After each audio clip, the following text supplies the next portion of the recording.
हरे कृष्णा। आप सभी का आपके अपने YouTube चैनल व्रत कथा और विधि पर बहुत बहुत स्वागत है।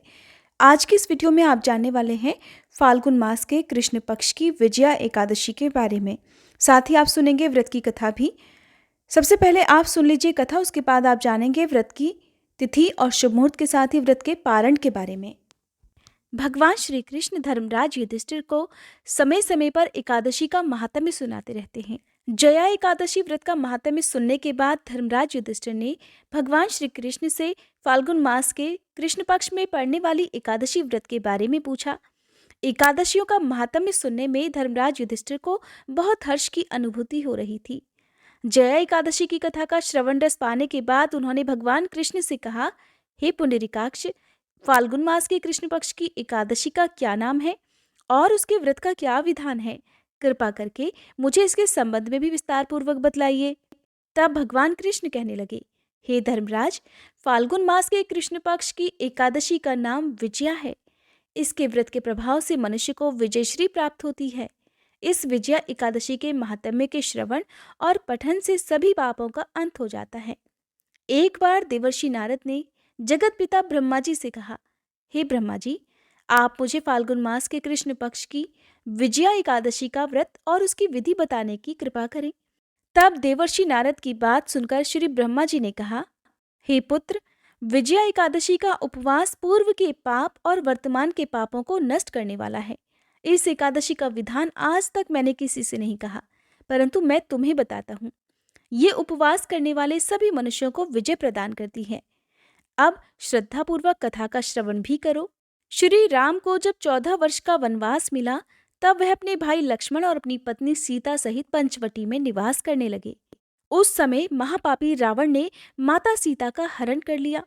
इस दुखद घटना से श्री राम जी और लक्ष्मण जी अत्यंत दुखित हुए और सीता जी की खोज में वन वन भटकने लगे। जंगल जंगल घूमते हुए वे मरणासन्न जटायु के पास जा पहुंचे। जटायु ने उन्हें माता सीता के हरण का पूरा वृतांत सुनाया और भगवान श्री राम जी की गोद में प्राण त्याग कर स्वर्ग की तरफ प्रस्थान किया। कुछ आगे चलकर श्री राम और लक्ष्मण जी की सुग्रीव के साथ मित्रता हो गई और वहां पर उन्होंने बाली का वध किया। श्री राम भक्त बजरंगबली हनुमान ने लंका में जाकर तब माता सीता का पता लगाया और माता से श्री राम और महाराज सुग्रीव की मित्रता का वर्णन सुनाया।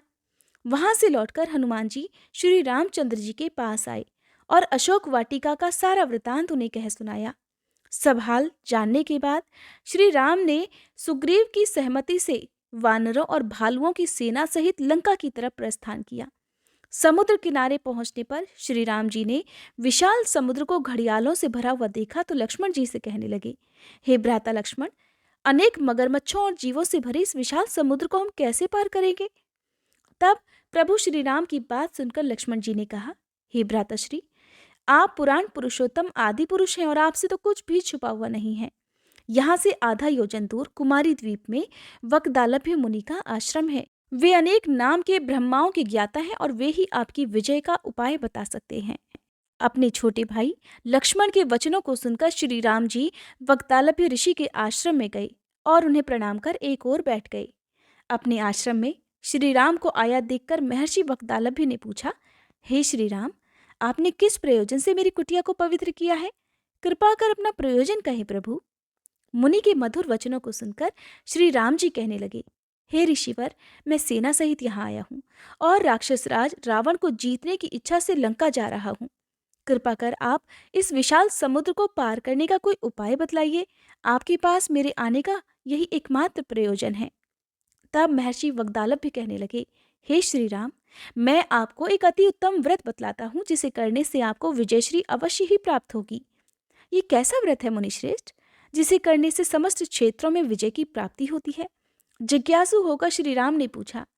इस पर महर्षि वकदालभ्य कहने लगे, हे श्री राम, फाल्गुन मास के कृष्ण पक्ष की विजया एकादशी का उपवास करने से आप अवश्य ही इस विशाल समुद्र को पार कर लेंगे और युद्ध में आपको विजय भी प्राप्त होगी। हे मर्यादा पुरुषोत्तम, इस उपवास के लिए 10वीं तिथि के दिन स्वर्ण, चांदी, तांबे या फिर मिट्टी का एक कलश बनाना चाहिए। उस कलश को जल से भरकर और उस पर 5 पल्लव रखकर उसे एक वेदी पर स्थापित करना चाहिए। फिर उस कलश के नीचे सतनजा अर्थात 7 प्रकार के अनाज और उसके ऊपर जौ रखनी चाहिए। फिर उस पर श्री हरि की स्वर्ण की अथवा मिट्टी की प्रतिमा स्थापित करनी चाहिए। फिर एकादशी के दिन स्नान आदि से निवृत्त होकर धूप दीप नैवेद्य फल फूल नारियल आदि से भगवान श्री हरि का पूजन करना चाहिए और वह सारा दिन भक्तिपूर्वक कलश के सामने व्यतीत करना चाहिए। रात को भी उसी तरह जागरण करना चाहिए और भगवान का ध्यान करना चाहिए। द्वादशी तिथि के दिन किसी नदी या तालाब के किनारे स्नान आदि से निवृत्त होकर उस कलश को ब्राह्मण को दे देना चाहिए। हे दशरथ नंदन, यदि आप इस व्रत को अपनी सेना के सहित करेंगे तो अवश्य ही विजयश्री आपका वरण करेगी। मुनि के ऐसे वचन सुनकर तब श्री राम ने विधिपूर्वक विजया एकादशी का व्रत किया और इस व्रत के प्रभाव से उन्होंने राक्षसों के ऊपर विजय प्राप्त की और रावण का वध किया। इस कथा का सार यह है कि भगवान विष्णु का किसी भी रूप में पूजन करने से मानव मात्र की समस्त मनोकामनाएं पूर्ण हो जाती हैं। भगवान श्री राम हालांकि स्वयं भगवान विष्णु के ही अवतार थे, फिर भी अपनी लीलाओं के चलते प्राणियों को सन्मार्ग दिखाने के लिए उन्होंने विष्णु भगवान के निमित्त इस व्रत को स्वयं किया था। विजय की इच्छा रखने वाला इस उपवास को करके अनंत फल का भागी बन सकता है और मोक्ष को प्राप्त भी कर सकता है। इस बार विजया एकादशी का उपवास रखा जाएगा 16 फरवरी गुरुवार के दिन और अगले दिन यानी कि शुक्रवार के दिन व्रत का पारणा किया जाएगा। एक दिन पहले यानी कि 15 फरवरी बुधवार के दिन दशमी तिथि के नियमों का पालन किया जाएगा। दशमी तिथि को किया गया भोजन शुद्ध सात्विक होना चाहिए। एकादशी तिथि प्रारंभ होगी 16 फरवरी गुरुवार की सुबह 5:33 से, जिसकी समाप्ति 17 फरवरी शुक्रवार को तड़के 2:49 पर हो जाएगी। द्वादशी तिथि प्रारंभ होगी 17 फरवरी शुक्रवार को सुबह 2:50 से, जिसकी समाप्ति उसी रात को 11:36 पर हो जाएगी। 16 फरवरी गुरुवार को विजया एकादशी व्रत के दिन सूर्योदय सुबह 7:02, सूर्यास्त का समय शाम 6:19 पर रहेगा और राहुकाल इस दिन दोपहर में 1:30 बजे से लेकर 3 बजे तक रहने वाला है। मान्यताओं के अनुसार राहुकाल अशुभ मुहूर्त होता है, जिस समय में दान पुण्य या कोई भी शुभ कार्य करने से बचना चाहिए।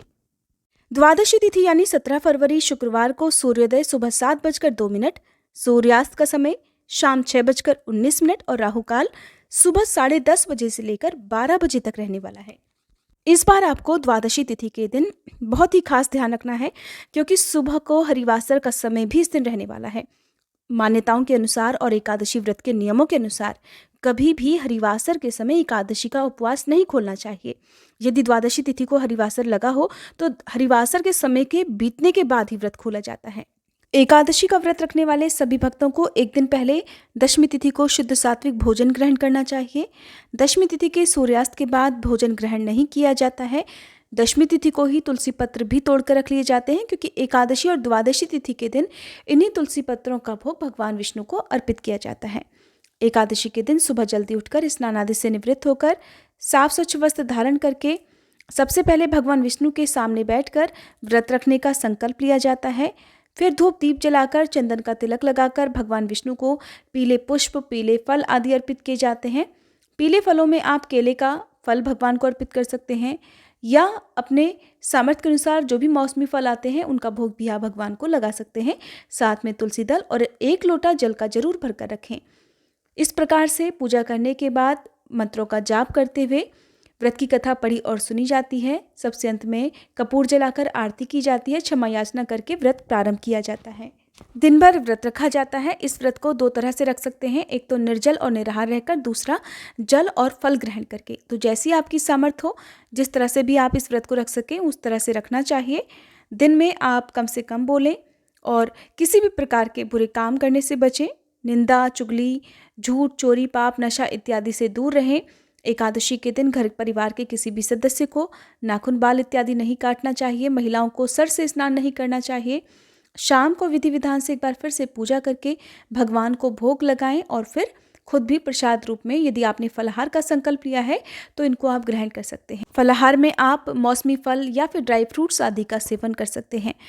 रात में यदि हो सके तो जागरण करना चाहिए, नहीं तो जितनी देर भी आपके लिए जागना संभव हो उतनी देर तक जागना चाहिए और भगवान का भजन कीर्तन करना चाहिए।